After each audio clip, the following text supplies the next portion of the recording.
एक हफ्ता बीत गया था। पूरे कल्टीवेशन वर्ल्ड में कुछ अजीब सी हलचल मची थी, क्योंकि कल्टीवेशन वर्ल्ड के जो अभी जिस पोजीशन को होल्ड कर रहे थे, यानी महाराज जियांग चेन, उनकी डेथ हो चुकी है। एंड उनकी जो बहन है यानी वे यानली, उनका भी कोई अता पता नहीं है।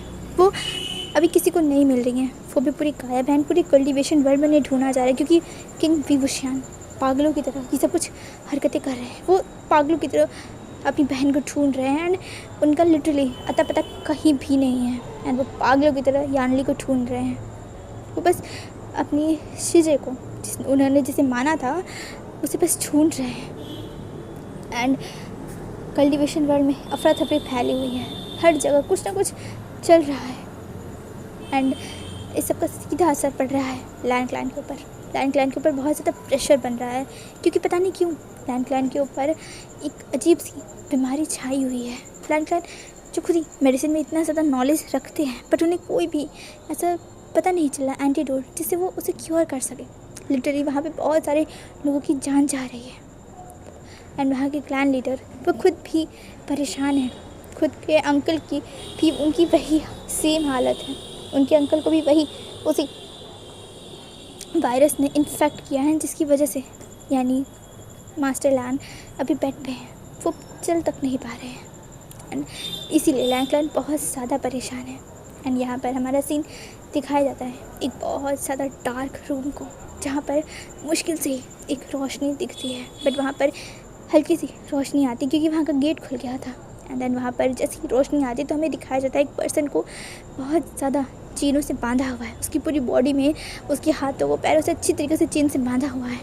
एंड देन वो पर्सन एक तुम्हें तो जिसने मुझ पर पीछे से वार नहीं किया, मेरे सामने खड़ी होकर मुझसे कहा कि मैं तुम्हें ख़त्म करूँगी, एंड तुम मुझे कर रही हो। पिछले एक हफ्ते से तुम मुझे ऐसे तो टॉर्चर कर रही है। एंड वो जाके सेम सवाल क्यों? पेंजिंग हंसते हुए कहती है क्यों?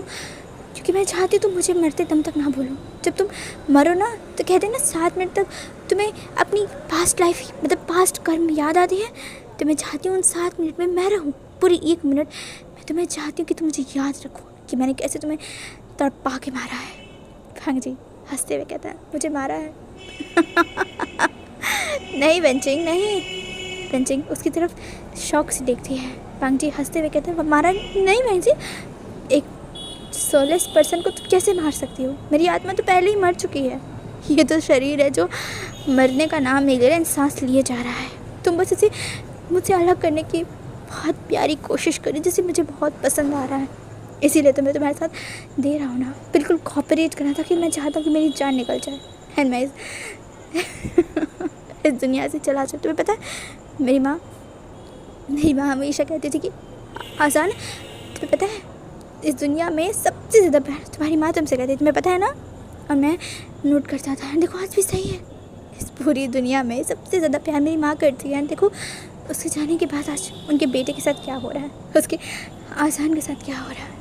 प्रिंटिंग सीधे आते उसके बाल को पकड़ते हुए कहती है अच्छा तो तुम चाहते कि मैं तुम्हें मार डालूँ? नहीं, ऐसे नहीं, मैं तुम्हें तड़पा कर मारना चाहती हूँ। मैं चाहती हूँ कि तुम अपनी आखिरी सांस तक मौत के लिए तड़पो, पर मैं तुम्हें मौत ना दूँ। कांगची हंसते हुए कहते ऐसी गलती मत करो, तुम्हें नहीं पता मैं बहुत ज़िद्दी हूँ। मैंने खुद भी अपने आप को मारने की कोशिश की थी, बट मैं बच जाता हूँ, इसीलिए कह रहा हूँ मार दो मुझे इससे पहले कि मैं तुम्हें मार डालूँ।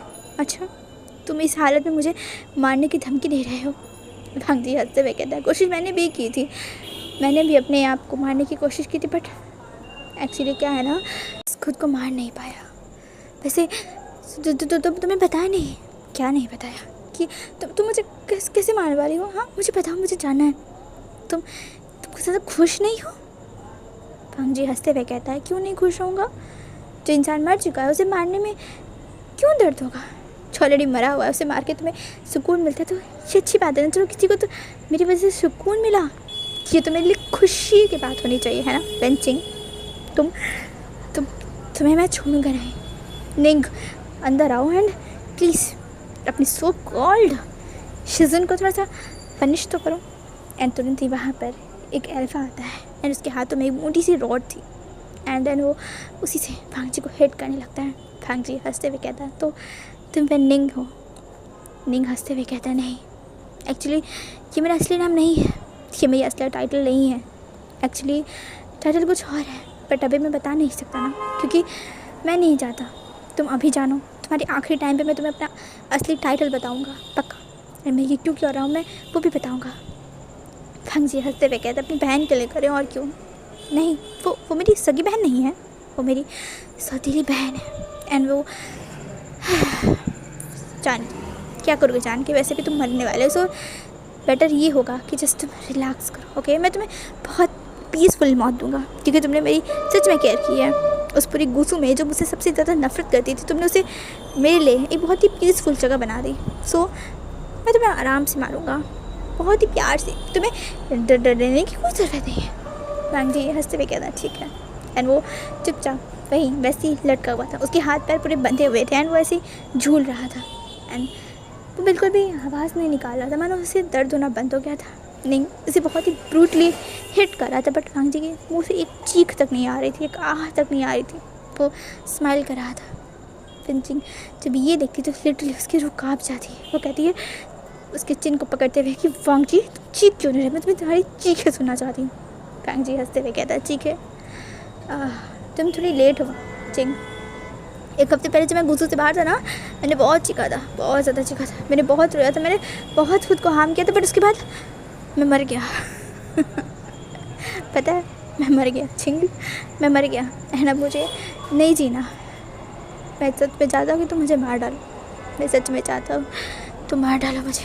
तुम्हें पता है तो तुम बहुत अच्छी हो, क्योंकि तुम्हारी वजह से मैंने अपने अपनों की असली चेहरा देख लिया, जहाँ मुझे लगता था कि वो मेरे अपने हैं, बट नहीं, थे आर लायर्स, थे आर।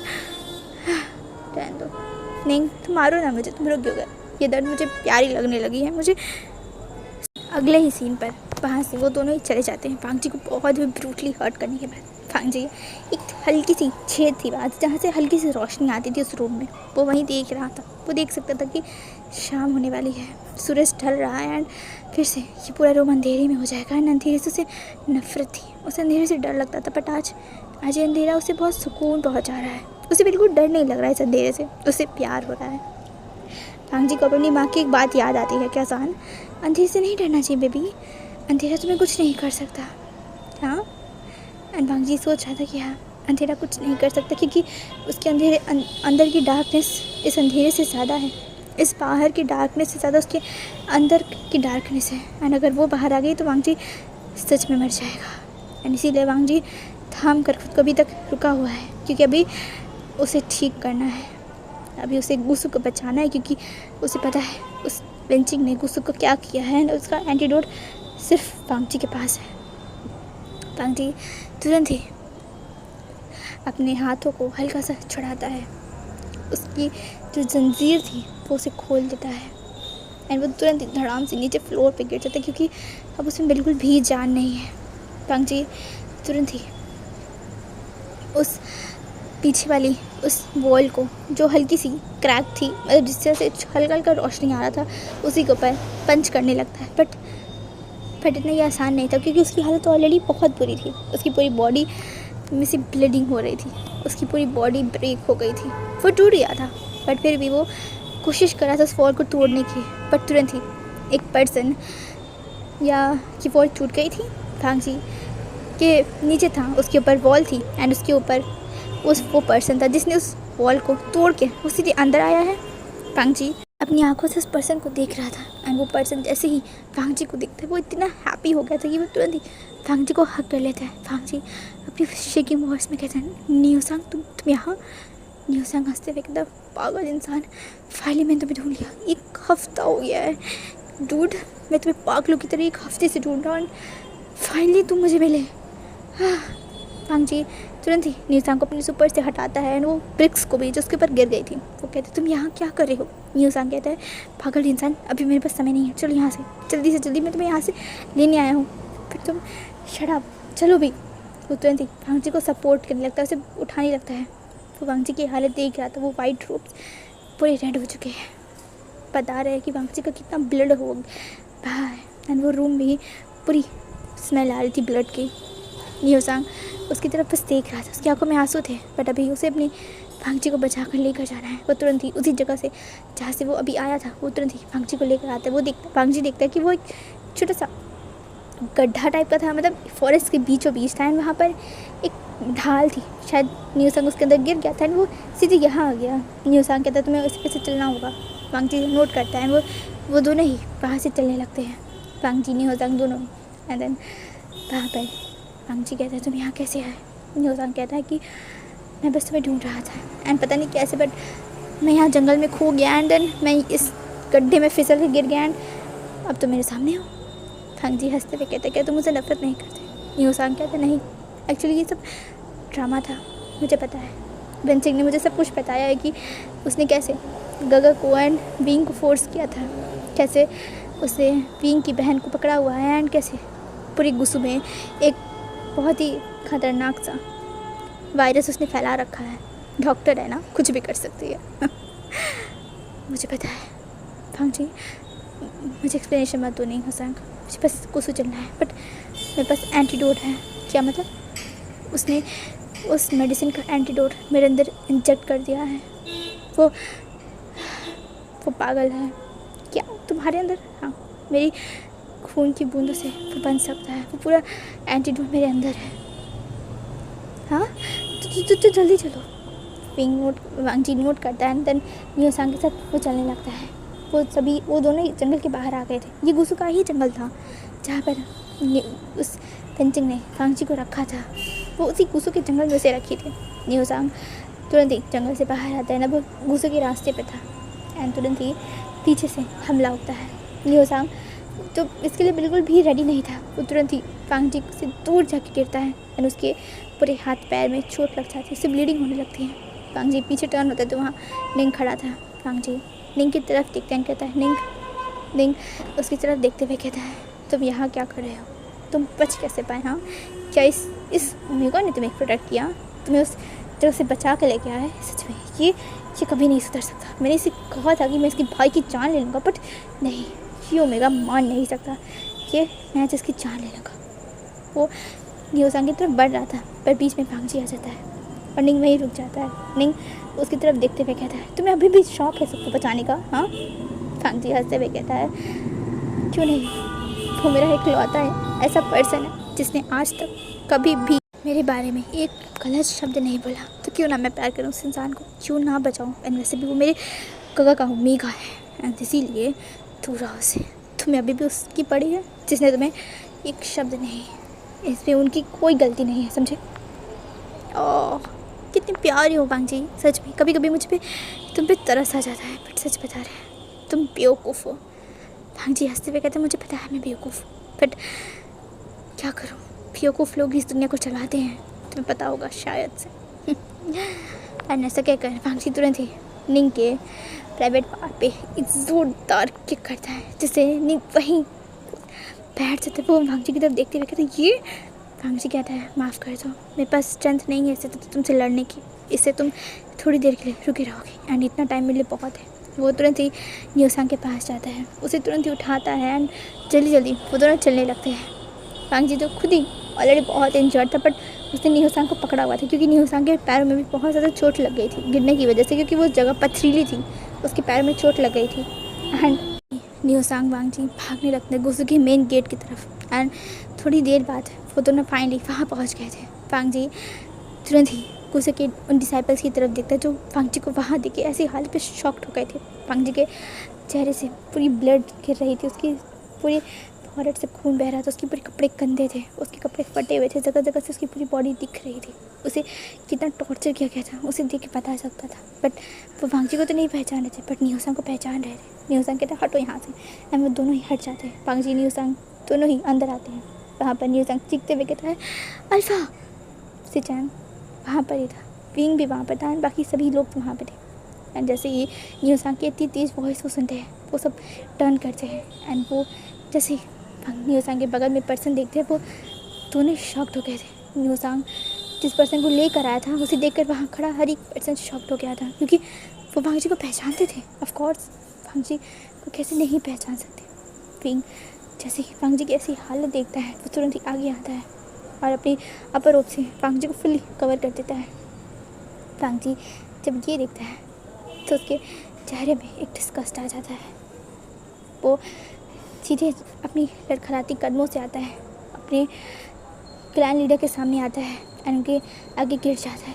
सिचन जल्दी से उसे पकड़ना चाहते थे, पर वांग जी अपने हाथों को आगे कर देता है। नहीं, मैं डरती हूँ, मत टच करिए मुझे बस इतना बताना है कि मेरे ब्लड में यहाँ जो भी वायरस है उसका पॉइजन है, उसका एंटीडोट है। एंड मेरे ब्लड को, एक बूंद ब्लड को पानी में मिलाकर उस इंसान को पिला देने से उसके सभी ठीक हो जाएंगे। वैसा कहता है एंड तुरंत ही अपने हाथों को आगे कर देता है।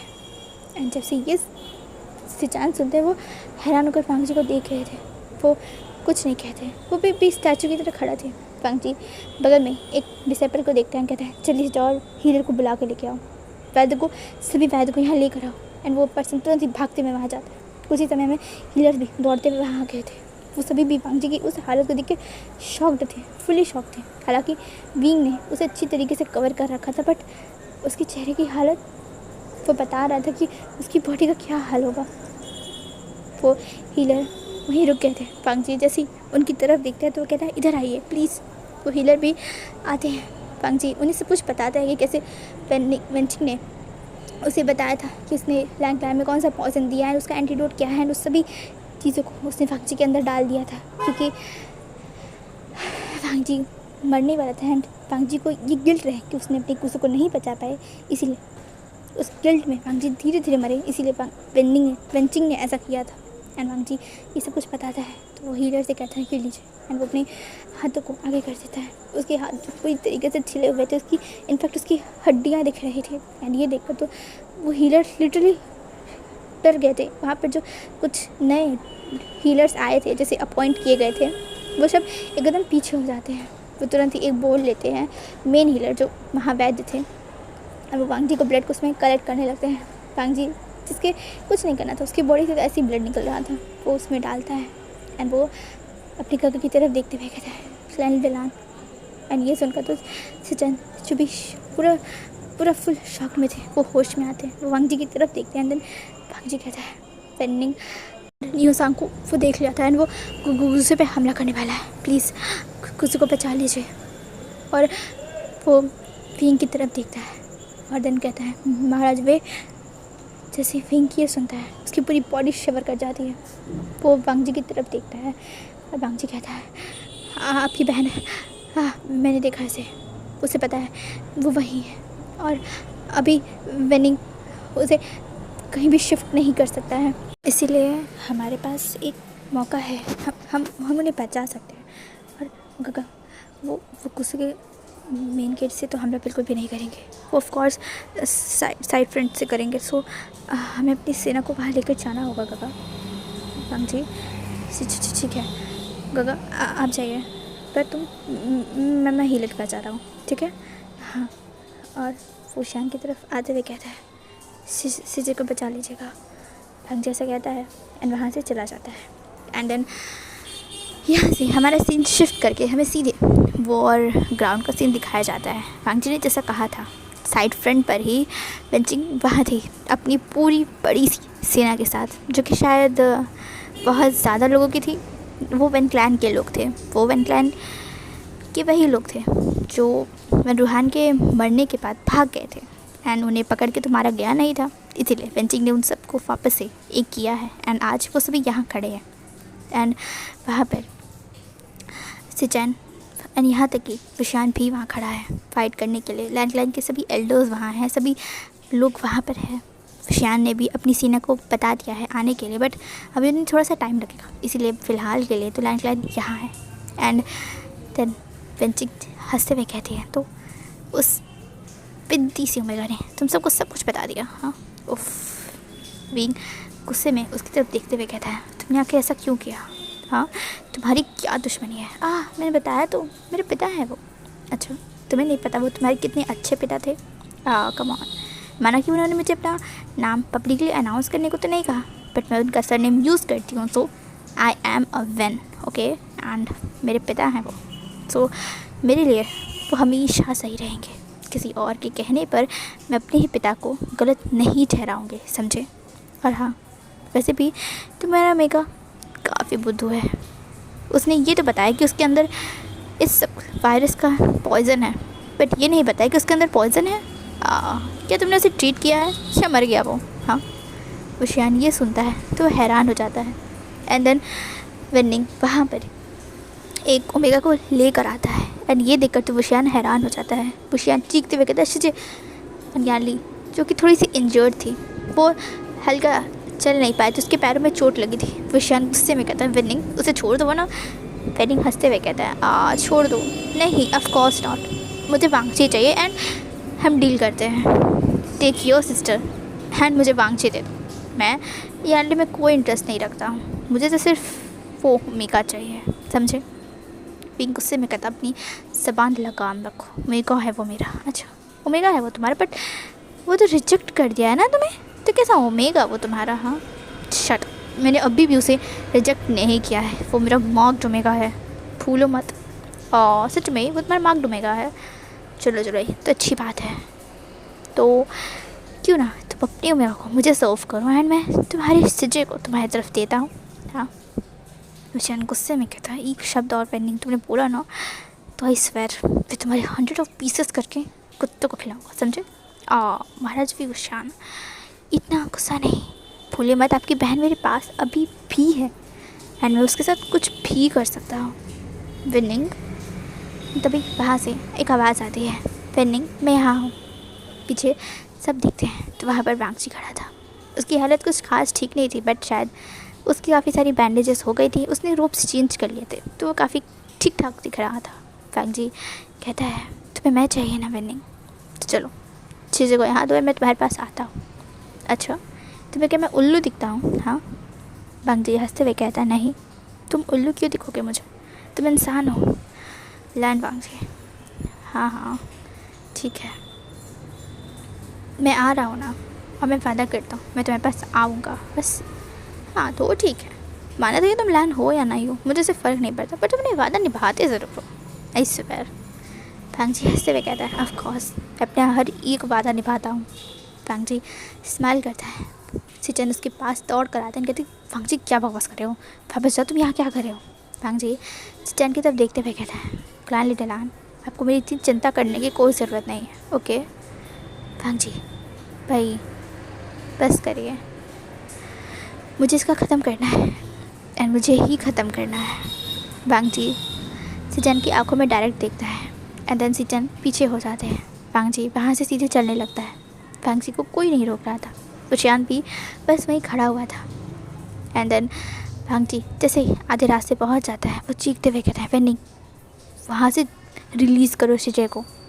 वेनिंग हंसते हुए कहता है हाँ श्योर श्योर, एंड वो यानली को छोड़ देता है। यानली अभी भी दर्द में थी, उनके पैर में चोट लगी थी इसलिए वो बहुत धीरे धीरे चल रही थी।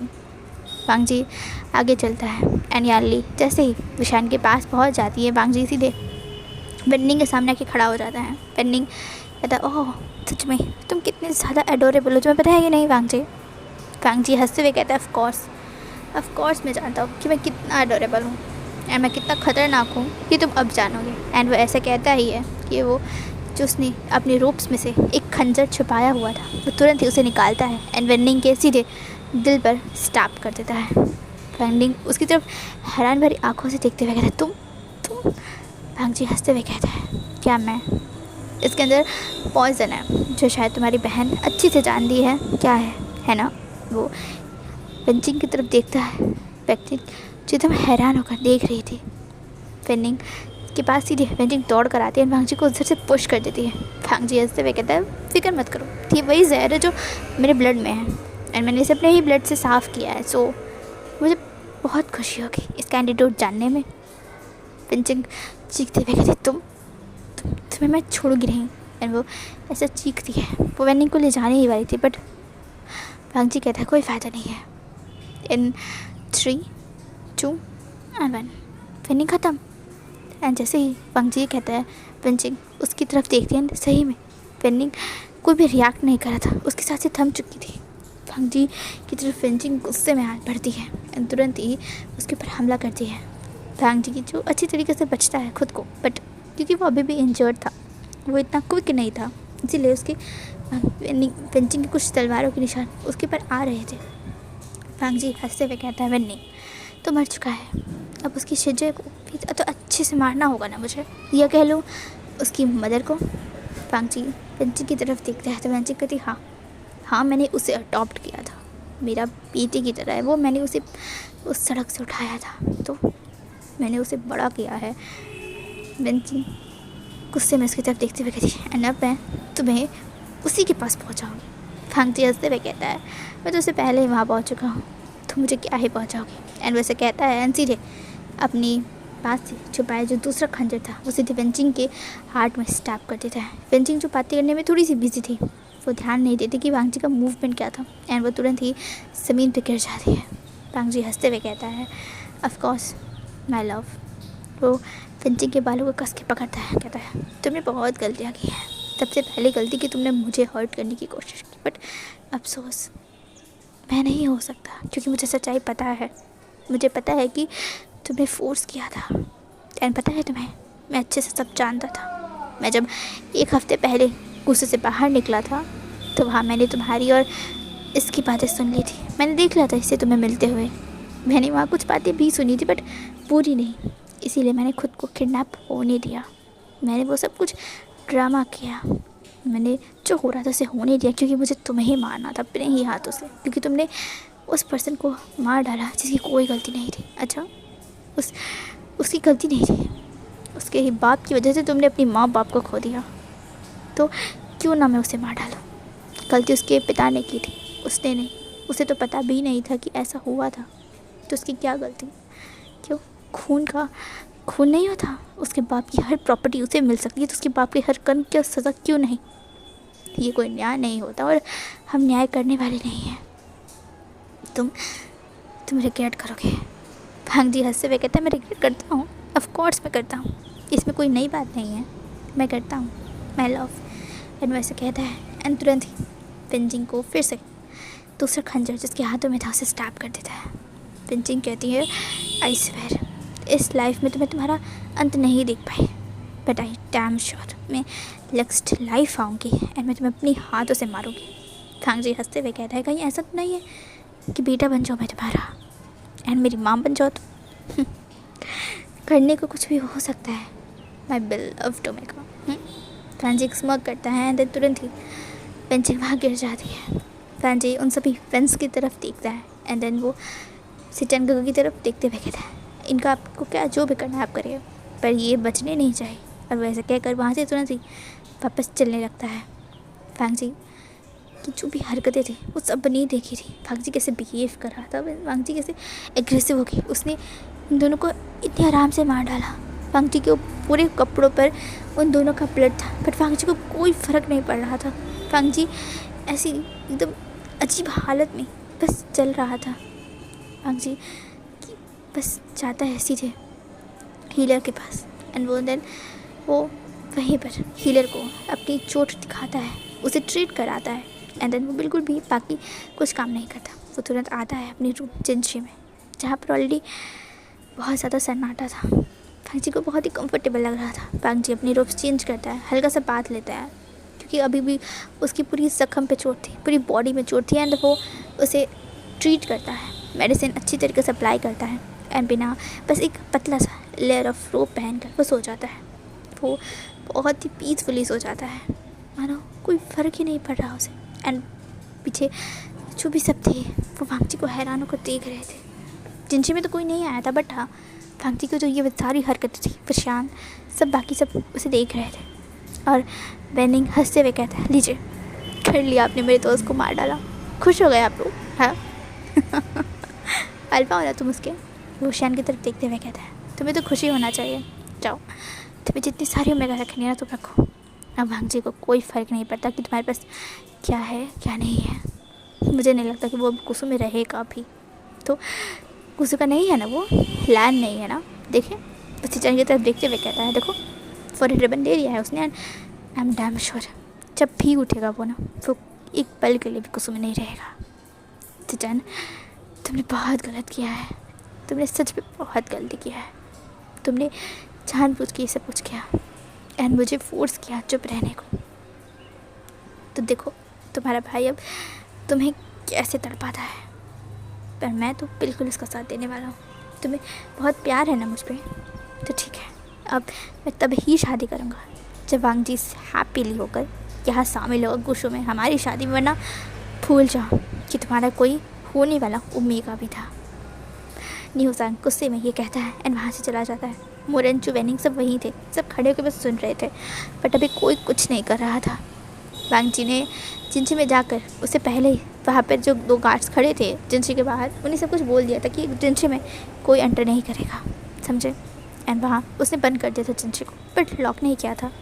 वांग जी सो चुका था एंड कुछ समय बाद हीलर अंदर जाते हैं, चेक करते हैं एंड देन वांग जी की हालत को बाहर आके सबको बोलते हैं कि वो कोमा में जा चुके हैं एंड हमें नहीं पता कि वो कब जागेंगे, एग्जैक्टली वो कब होश में आएंगे। एंड ये सुनकर तो सब हैरान थे, बट शायद सबको ही पता था कि वांग जी को अब एक प्रॉपर रेस्ट की ज़रूरत है, शायद कुछ सालों का उसे एक प्रॉपर आराम चाहिए ताकि वो फिर से ठीक हो सके।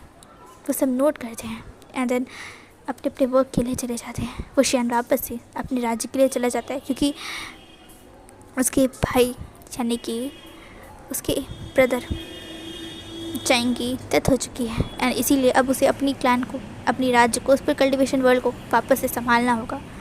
उसके लिए ये सब कुछ वापस से सही करना होगा।